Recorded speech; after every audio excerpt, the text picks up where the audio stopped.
the summer of '69. She'd be one of the last trains for Ilfracombe, a holiday special. On one of the last stretches of the withered arm, the old London and South West Railway. There's bits and pieces of it all around Dartmoor and Devon, empty cuttings, signal cabins, foxgloves over them all gone, without a whisper. A holiday special. In its heyday, 10,000 people would use that yard on a Saturday. That was why in 1870 a railway meant new hopes, a new prosperity. It nearly developed into a war of rights when the local gentry opposed the line. Windows were smashed, riots broke out, and back along the route where the line must go, the people of Braunton went up on the hill and burnt the squire. Well, in effigy, anyway. So in came the navvies, down went the line, and on opening day 1874, they decked out an arch, just here, all in flowers, with London to Ilfracombe, united in bonds of iron. Yet in less than a century, Ilfracombe replaced the bonds with ties of tarmac.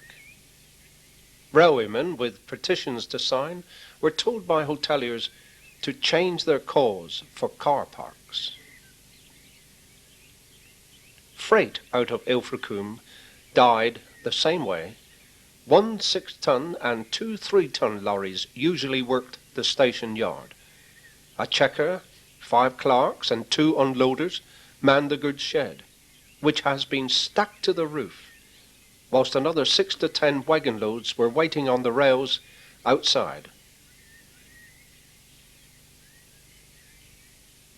The control centre of it all worked to the full, with a goods yard, runarounds, coach sidings, turntable, and a double main line in and out of Combe. The Atlantic Coast Express was a regular morning up train, winter and summer. Then there was the Devon Bell, and the regular morning circus of getting the observation coach onto the turntable for the return trip. Just a bit of Southern Rail luxury which never paid its way, except Saturdays. You could have filled a rake of coal wagons with passengers on those summer Saturdays. The 8:30 train to Manchester was fondly known as the Palestine Express. If cattle had been loaded the same way, there'd have been a summons for cruelty. But for the foreman, it was a pleasure to go to work.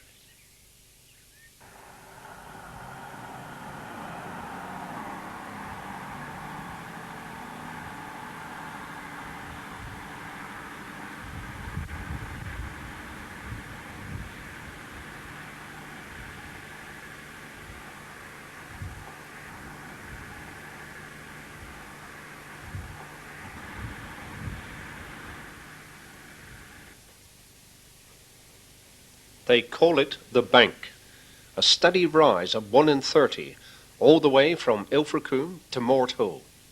With no level run for a take-off, it was one of the toughest starts for heavily packed trains on railways anywhere. It was common for a West Country engine to get stuck on the bank, and it took the fireman's reputation firmly through the mud. There was the pull of the gradient and the pull against the curves. The whole weight of the train ground against the high rail, this one on the outside of the curve.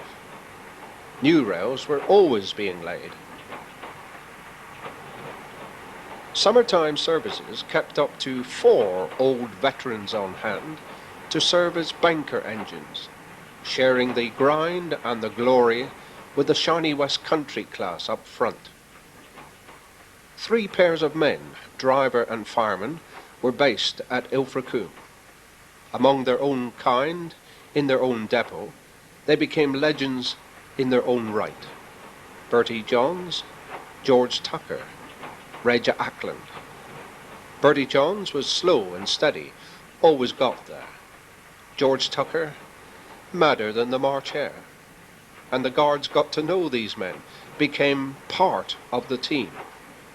On the long, slow haul up the bank, he could tell by the thrust and the sound of the pistons whether there'd be a late start out of Morto. With Bertie Johns, that was unlikely. A man with his lifetime service in steam, he coaxed, coddled, and talked the engine up to the summit. "Come on, old girl," with a respectful kick of the firebox, was all the engine needed to respond to, and the men up front to live up to. For the team made the power which lived in steam.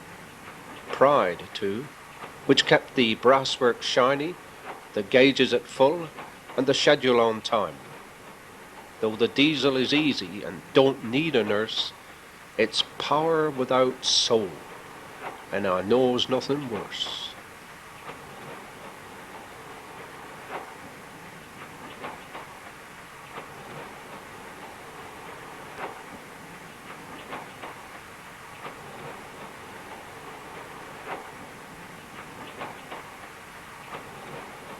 Not every customer spent his time looking at the best coastline in the west. One evening just about here, the guard was told of a passenger who'd taken a can of cream from the luggage van. Cream was carted in 7-pound tins, Devonshire cream, so called, made in Wiltshire. The guard asked him what possessed him to steal the stuff, and he said he'd been parted from his wife for rather a long time and thought it would make a nice present for her. It proved to be a very expensive one.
There are 3 of these crossings, all manned, between Morto and Braunton.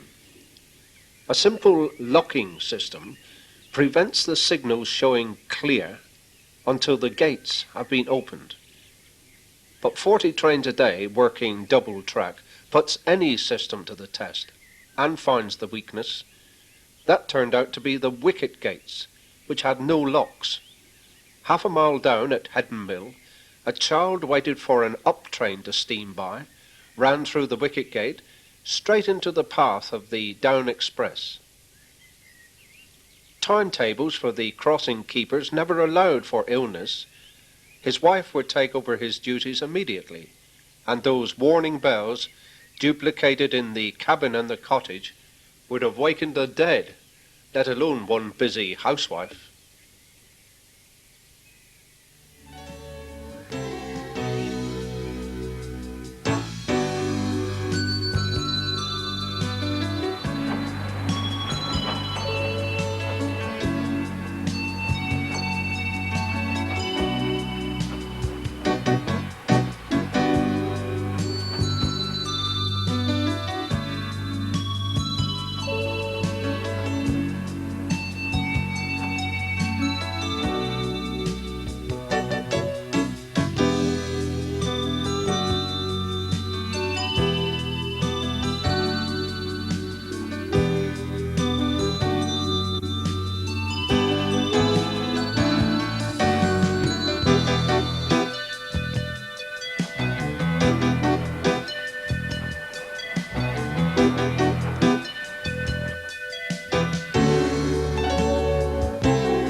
Broughton, a stop for the beach parties for Saunton and Croyd, a yard full of buses, once pony and trap, and the best railway hydrangea a whole platform long. Well, that was in the days when the staff numbered 8, not 2 on a shift, and local industries overworked the goods yard.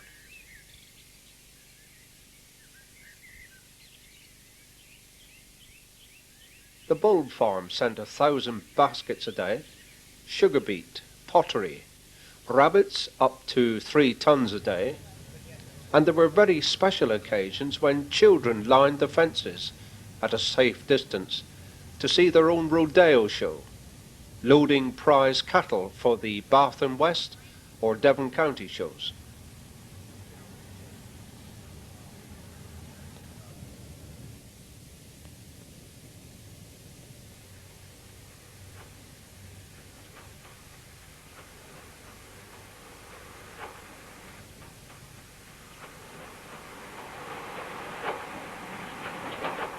The station foreman could remember only one accident.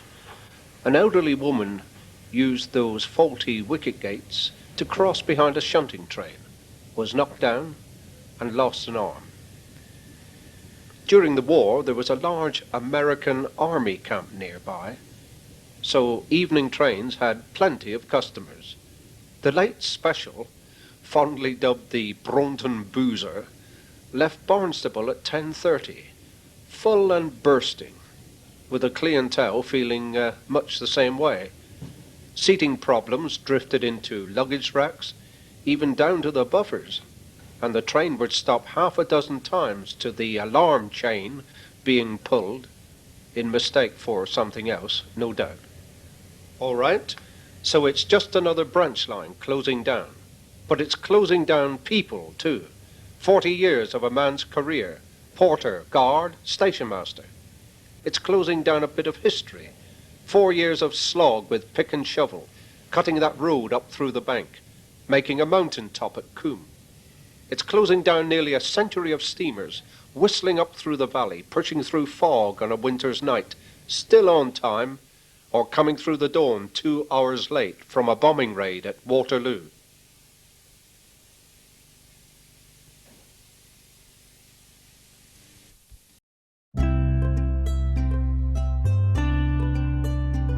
Please visit our website for news about new productions that are on the way, and you can support my work on my Patreon page. Thank you.